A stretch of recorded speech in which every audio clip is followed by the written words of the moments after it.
Ahora en el uso de la palabra, el asambleísta representante de la provincia de Chimborazo, John Vinuesa. El asambleísta Jorge Pinto dijo que la responsabilidad es del Estado y este perdió una competencia de la rehabilitación social desde el año 2015. Escuchamos al asambleísta Vinuesa. De la cual agradecería tomen nota, porque en esta sentencia que se dio debido a una negación del habeas corpus a 4 PPLs que sufrieron agresiones sexuales en diferentes espacios penitenciarios, la Corte Constitucional resolvió algunas cosas. Sí, y en este sentido, no sé si Secretaría, señora Presidenta, le permite a Secretaría leer los literales 52, 53, 54 y 55 de esta sentencia, en las cuales habla de una cosa específica, de la prisión preventiva.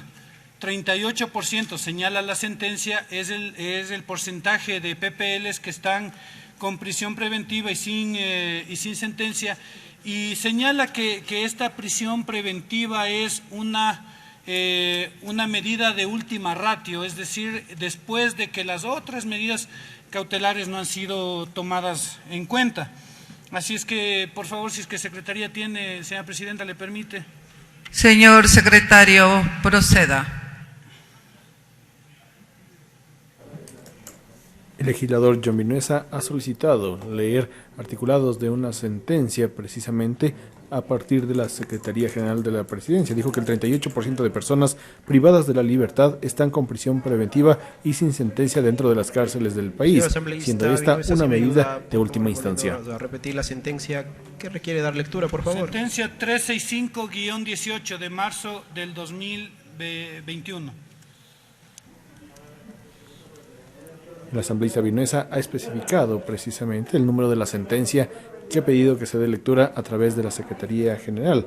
Esta es la sexta intervención dentro de esta sesión plenaria número 740, es su punto número 2. El abogado Álvaro Salazar, secretario general de la Asamblea Nacional, es quien deberá dar lectura a esta sentencia. Del párrafo, por favor, el 54. 52, 53, 54 y 55. Entendido. Muchas gracias, señor asambleísta. Señora Presidenta, en cumplimiento de su disposición procedemos a dar lectura de los parágrafos correspondientes solicitados. 52. El hacinamiento es a su vez consecuencia de una de las graves deficiencias estructurales en el sistema de administración de justicia, como lo es el uso excesivo de la prisión preventiva. Según los registros de la Unidad de Estadísticas del SNAI, al 10 de febrero de 2021 existen 23.196 personas privadas de la libertad cumpliendo una pena y 14.377 personas privadas de la libertad por una orden de prisión preventiva dictada en su contra. Ello implica que alrededor de 38 de cada 100 personas privadas de la libertad se hallan bajo prisión preventiva. En porcentajes, 38.26% de las personas no tienen sentencia condenatoria y el 61.74% se encuentran cumpliendo recién su sentencia. Parágrafo 53. Este uso excesivo de la prisión preventiva y de las penas privativas de la libertad se contrapone al mandato constitucional establecido en el artículo 77.1 de la Constitución que dispone, entre comillas, la privación de la libertad no será la regla general. En concordancia con el artículo 77.11 y viden que impone a las y los juzgadores en materia penal la obligación de aplicar el principio de gradualidad de las medidas cautelares, entre comillas, la juez o jueza aplicará medidas cautelares alternativas a la prisión de la libertad contempladas en la ley, y el artículo 522 del COIP que dispone, entre comillas, la o el juzgador podrá imponer una o varias de las siguientes medidas cautelares para asegurar la presencia de la persona procesada y se aplicará de forma prioritaria a la privación de la libertad. Esas normas disponen el carácter excepcional de la prisión preventiva, reconociendo que entre los derechos garantizados constitucionalmente se encuentra la libertad personal, que se convierte en la regla general. Como consecuencia de aquello, la prisión preventiva cuenta con una serie de limitaciones para su imposición que fortalecen su carácter de excepcional, mismas que deben ser observadas por todas y todos los juzgadores. Parágrafo 54. En esa medida, las autoridades jurisdiccionales competentes están obligadas a dictar de forma prioritaria respecto a la prisión preventiva otras medidas que resulten más adecuadas de conformidad con los principios de necesidad, gradualidad, razonabilidad y proporcionalidad, teniendo en cuenta los fines del proceso, las particularidades del caso y la regla de la excepcionalidad de la prisión preventiva. También los fiscales y defensores públicos deben desempeñar sus funciones considerando estos criterios. No obstante, conforme a la información recibida, esta Corte evidencia con preocupación la inobservancia de las normas referidas y un abuso en el uso de la prisión preventiva que incide en el incremento de la población carcelaria. Parágrafo 55. Al hacinamiento se suma la agudización de los hechos violentos que, como señaló, han incurrido reiteradamente en los centros de privación de libertad, hechos de violencia y extrema violencia que ponen y siguen poniendo en riesgo la vida e integridad personal, tanto de las personas privadas de la libertad, así como del personal que labora en dichos centros y que han ocurrido reiteradamente a pesar de las declaratorias de estado de excepción por parte del presidente de la República. Estos hechos serían provocados por enfrentamientos entre bandas que disputan el liderazgo. Parágrafo 56. En ellos se inscriben los hechos violentos que son de conocimiento público ocurridos entre el 23 y el 24 de febrero de 2021 y que tuvieron como resultado más de 79 personas privadas de la libertad asesinadas simultáneamente en los centros de Cotopaxi, Guayas y Azuay. Estos hechos de extrema violencia, muerte y ataques a la integridad dan cuenta de la gravedad que ha alcanzado la crisis estructural del sistema de rehabilitación social provocada por la debilidad de la institucionalidad y de la política de rehabilitación social que no ha dado respuesta efectiva al hacinamiento.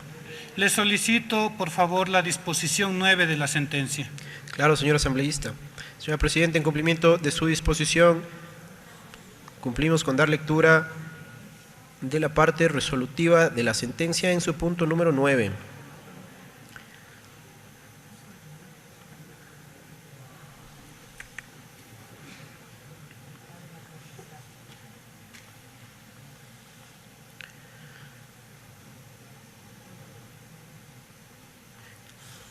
Parte número 7, decisión. En mérito de lo expuesto, administrando justicia constitucional y por mandato de la Constitución de la República del Ecuador, el Pleno de la Corte Constitucional resuelve, número 9, disponer al Consejo de la Judicatura que adopte un plan para la implementación de las unidades judiciales especializadas de garantías penitenciarias acorde a la carga procesal, población carcelaria del país.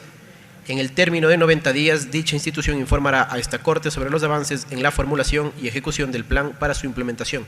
Gracias. Hasta ahí la lectura, señora presidenta. A los miembros de la comisión simplemente les quiero dejar esta herramienta, esta sentencia en la cual se dan ciertas soluciones al problema de la prisión preventiva excesiva, al hacinamiento. Existen ya medidas, solamente pedí que se lean las más puntuales, pero son 110 hojas de una sentencia muy bien elaborada, en la cual ya da soluciones a este 38% de PPLs que podrían no haber sufrido lo que han sufrido en estos días. Gracias, señor presidente. Esta ha sido la intervención del asambleísta representante de la provincia de Chimborazo, Tiene John el Vinuesa. uso de la palabra el asambleísta